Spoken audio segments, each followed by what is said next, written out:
Hello everyone, in this video I'm going to show you how can you create the backup of your drivers from your Windows PC before installing a new version, because it might be kind of hectic when you search for the drivers in particular. So you can create the drivers backup and you can reinstall them easily in one click.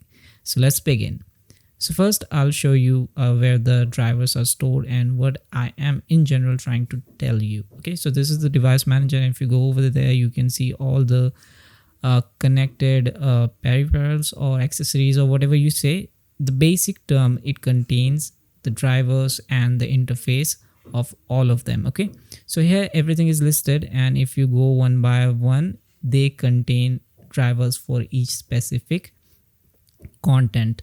So in this scenario we need to create backup so that we can restore it. Okay, so here I am choosing the D drive, and inside this I'm just going to create a folder named with drivers, so it will be easier for me to navigate the next time when I am trying to restore it from the backup.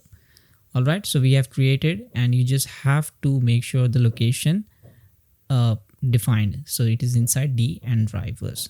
Now you need to run the command prompt, and that has to be run with the administrator privilege. Then you have to paste a code, and that code will be listed in the description down below or over the screen. You can read here. So let me paste it first. Here it is, and you can see over the screen. So you have to give the destination D and drivers if you have created, or change to another if you have created another one. And after that it will take a bit of time, and we'll start the DISM, the deployment image servicing tool, and we'll create all the necessary backup of all the drivers which is inside this PC.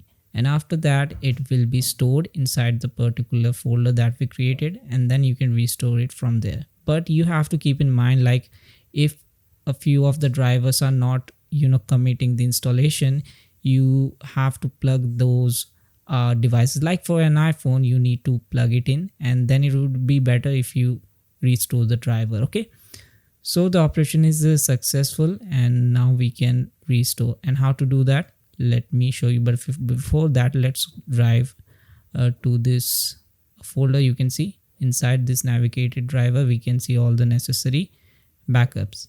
Now to restore this, it's pretty simple. You have to come down to this device manager again, right click over the PC with the username mentioned, click over browse, and just navigate the folder, the location where you have created the backup.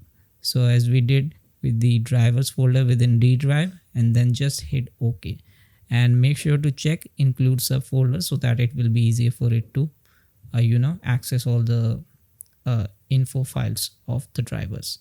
So you can see it's searching for drivers, and installation is in progress and successfully added. You can see in most of the answers it's saying that it is able to add. So it will take a bit of time, not much, and when it's done you will see the drivers are successfully installed. So I think it will be close enough to the installation, and yes, you can see driver successfully installed. It means Windows has successfully added and installed all specific drivers that we created with the backup, and that's how you can deal with this. I hope this is something new that you learned, and I also found it on YouTube by another user, and I thought it would be great if I share this with you. And yeah, that's it. Thanks for watching. I'll see you guys in the next video. Have a great day, guys. Bye bye.